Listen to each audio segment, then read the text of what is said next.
রুহুল কবির রিজভির আরও একবার সেই বক্তব্য আপনাদের সামনে তুলে ধরি, যেখানে তিনি ছত্রে এটা তো মেনে নিচ্ছেন, এটা স্বীকার করছেন যে ভারতের অবদান রয়েছে এবং সেই অবদান তার কারণেই এখনো পর্যন্ত বাংলাদেশের জায়গায় রয়েছে, কিন্তু তারপরও তিনি সমস্ত কিছু জেনেও অস্বীকার করছেন। আরও একবার সেই বক্তব্য আপনাদের সামনে। তাদের দেশের স্বাধীনতা পতাকাকে আমরা সম্মান করব, আমরা ওদের পণ্য বর্জন করব। বন্ধুরা আমার, আমরা টাঙ্গাইলের শাড়ি পরবো, আমরা রাজশাহী সিল্ক পরবো, আমরা কুমিল্লার খদ্দর পরবো। তিনি স্পষ্ট করে বলছেন, বাংলাদেশে যে সকল দ্রব্যাদি তৈরি হবে বা যে সকল দ্রব্যাদি উৎপন্ন হবে তাই নিয়েই সন্তুষ্ট থাকবে বাংলাদেশের নাগরিক। যদি সেটাই হয়ে থাকে তাহলে আজকের এই দিনে দাঁড়িয়ে কোথাও গিয়ে বিলম্বিত বোধোদয় হলো নাকি? এত দিন সময় লাগলো শুধু এটুখানি বোঝাতে যে বাংলাদেশ নিজে আত্মনির্ভর একটা দেশ, বাংলাদেশে কারোর হেল্প নেয় না, কারো সহযোগিতা নেয় না, কারো সহচর্য নেয় না। যদি সেটাই হয়ে থাকে তাহলে এতদিন পর্যন্ত কেন হাত পেতে অন্য কোনো রাষ্ট্রের কাছ থেকে দ্রব্যাদি নেওয়া? এবং সবথেকে বড় কথা, ভারত থেকে যে শস্য পণ্য, এমনকি পেঁয়াজ লঙ্কা পর্যন্ত যায়, বস্ত্র পর্যন্ত যায়, ইস্পাত থেকে শুরু করে এই ভারত থেকে যেই সামগ্রীগুলো যায় সেগুলো কেন এতদিন পর্যন্ত বর্জন করা হয়নি? কেন এতদিন পর্যন্ত সেগুলো নিয়ে ব্যবহার করে নুন পর্যন্ত খেয়ে তারপর বদনাম করা হচ্ছে? যে বক্তব্য আপনাদের সামনে আমরা তুলে ধরলাম, বিএনপি নেতা তার বিলম্বিত বোধোদয়, এবং তিনি এতদিন বাদে বুঝতে পারলেন যে ভারত থেকে আসা সামগ্রী সেগুলো বাংলাদেশে না নিলেও চলবে। সুকান্ত মজুমদার, রাজ্য বিজেপি সভাপতি, তিনি এই মুহূর্তে আমাদের সঙ্গে রয়েছেন টেলিফোন লাইনে। সুকান্ত বাবু, যে বক্তব্য রাখতে শোনা গেল বিএনপির যুগ্ম মহাসচিব রুহুল কবির রিজভিকে, তার প্রেক্ষিতে আপনার প্রতিক্রিয়া নেব। বিলম্বিত বোধোদয়, ভারতের জিনিসপত্র তারা বর্জন করছেন, এটা আগে করলে হতো না? বাংলাদেশ নাকি আত্মনির্ভর একটা দেশ? দেখুন, এটাকে বলে মূর্খতা। কালিদাস যে, আমরা ছোটবেলায় গল্প শুনেছি, যে ডালে বসেছিলেন সেই ডালই নাকি কাটছিলেন। তো বাংলাদেশের যিনি করছেন তার কোনো অর্থনীতি সম্পর্কে বা বহির্বিশ্বের বাণিজ্য সম্পর্কে এবং ভারতবর্ষের শক্তি সম্পর্কে, ইকোনমি সম্পর্কে কোনো আইডিয়াই নেই। শুধুমাত্র রাজনীতির জন্য এই কাজ করছেন। ভারতবর্ষ যদি বাংলাদেশে খাবার দাবার পাঠানো বন্ধ করে দেয় তাহলে ওই কবির সাহেব হয়তো প্রচুর পয়সা আছে, নেতা, তিনি করে খেতে পারবেন, কিনে খেতে পারবেন, কিন্তু সাধারণ মানুষ বাংলাদেশের মুদ্রাস্ফীতির জন্য মারা যাবে, না খেতে পেয়ে মারা যাবে, দুর্ভিক্ষে মারা যাবে। তো এদের এই ধরনের প্রোপাগ্যান্ডা, এরা হচ্ছে পাকিস্তানের খপ্পরে পড়েছে। যারা একসময় তাদেরকে অবদমিত করে রেখেছিল, বাংলা ভাষাকে যারা পদদলিত করেছিল, তাদেরই পদলেহন করতে ব্যস্ত এখন বাংলাদেশের কিছু লোক। সুকান্তবাবু, শুধু তো এই বিষয়টি নয়, একটি শাড়ি পুড়িয়ে দেওয়া এরকম ভাবে মহিলাদের সম্ভ্রম নিয়েও কি রীতিমতন ছেলে খেলা চলছে না সেখানে? যেই মাদের আমরা দেখেছি, যেই মাতৃস্থানীয় ব্যক্তিদের দেখেছি এই শাড়ি পরে তারা লজ্জা নিবারণ করেছেন, সেই শাড়ি পর্যন্ত প্রকাশ্যে এইভাবে পুড়িয়ে দেওয়া হচ্ছে। দেখুন, সেটা তো আছেই। এমনিতেই বাঙালি হিন্দু মহিলাদের ওখানে ইজ্জত রক্ষা করা এখন দায় হয়ে গেছে। আপনারা নিশ্চয়ই দেখেছেন, সোশ্যাল মিডিয়ায় বিভিন্ন ব্যক্তিরা লিখেছেন যে হিন্দু মহিলারা সিঁদুর এবং শাখা পরে বেরোতে পারছে না বাংলাদেশের রাস্তায়, বেরোলে পরে তাদের উপরে এই হাইনারা লাফিয়ে পড়ছে।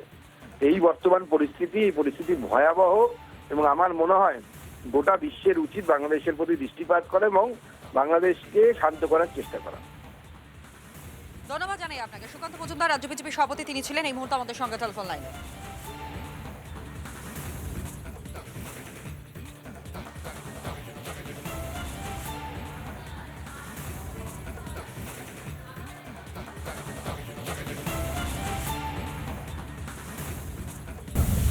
নমস্কার, রিপাবলিক বাংলা আরও একবার আপনাদের প্রত্যেকের স্বাগত জানাই। Republic Bangla integrated news room থেকে এই মুহূর্তে সরাসরি আপনাদের সঙ্গে রয়েছে আমি তনয়া।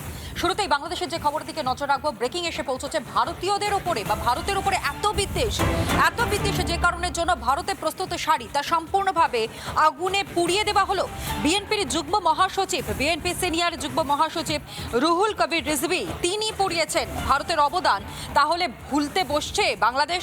বেইমান বাংলাদেশে ভুলছে কি ইতিহাস? ছত্রে ভারত বিদ্বেষের সেই ছবি ধরা পড়ছে, যেই ভারত বিদ্বেষের ছবির মধ্যে একেবারে স্পষ্ট ভারতে যে উপাদান দিয়ে তৈরি করা বস্ত্র, সেই বস্ত্র আগুনে পুড়িয়ে ছাই করে দেওয়া হচ্ছে, ছারখার করে দেওয়া হচ্ছে ভারতের অবদান। বিএনপির যুগ্ম মহাসচিব রুহুল কবির রিজভি তিনি কি বলছেন একবার শোনাই।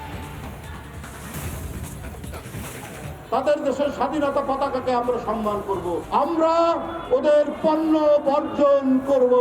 বন্ধুরা আমার, আমরা টাঙ্গাইলের শাড়ি পরবো, আমরা রাজশাহী সিল্ক পরবো, আমরা কুমিল্লার খদ্দর পরবো, যদি এটাই হয়ে থাকে তাহলে এতদিন ধরে এরকম হাত পেতে জিনিস নেওয়ার প্রয়োজনীয়তা কি ছিল, যদি সবটাই বাংলাদেশ নিজে নিজে তৈরি করে ফেলতে পারতো। আমার সহকর্মী এই মুহূর্তে কিশোলা আমার সঙ্গে রয়েছে নিউজরুম থেকে সরাসরি। আমি কিশোলার সঙ্গে কথা বলবো এবং জানবার চেষ্টা করবো যে বর্তমান যা পরিস্থিতি এবং তার মধ্যে যে বক্তব্য সামনে আসছে, ভারতীয় যে বস্ত্র সেটা পর্যন্ত আগুনে পুড়িয়ে দেওয়া হলো, তো এই শুভবুদ্ধিটা কি আগে হলো না, এত দেরিতে কেন? এটা একটা হাস্যকর বিষয় হয়ে দাঁড়াচ্ছে। গোটা বিশ্বের সামনে একটা হাস্যকর এক্সাম্পল সেট হচ্ছে। বিএনপি নেতা তিনি ভারতীয় শাড়ি পরাচ্ছেন এবং সম্ভবত কিছু সূত্রে জানা যাচ্ছে তার স্ত্রীর শাড়ি সম্ভবত তিনি বাড়ি থেকে নিয়ে এসেছেন এবং পরাচ্ছেন।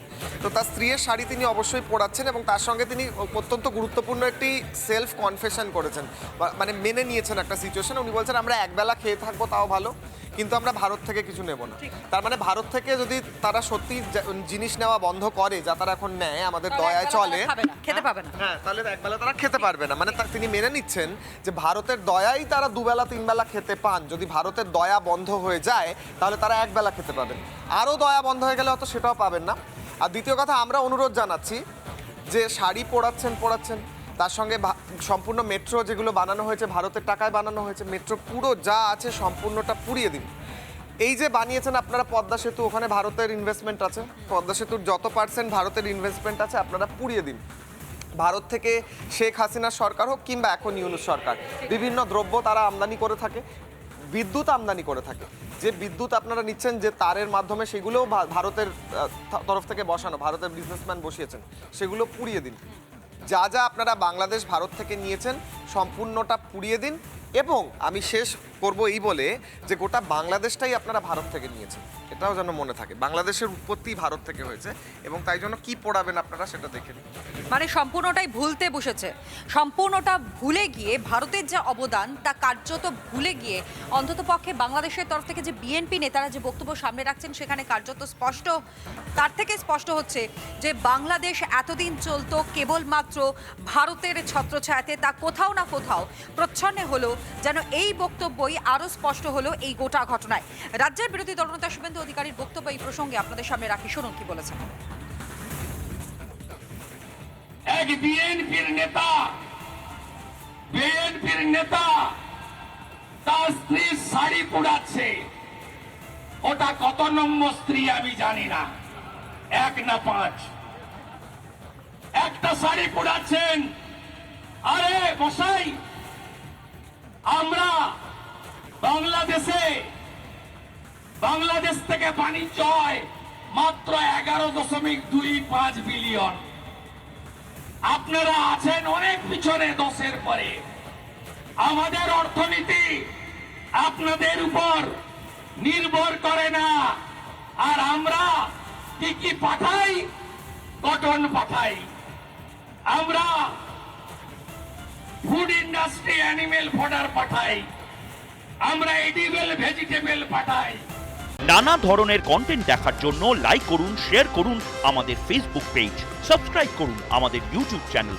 পাশাপাশি অন্যান্য ব্রেকিং নিউজের জন্য অবশ্যই চোখ রাখুন রিপাবলিক বাংলায়।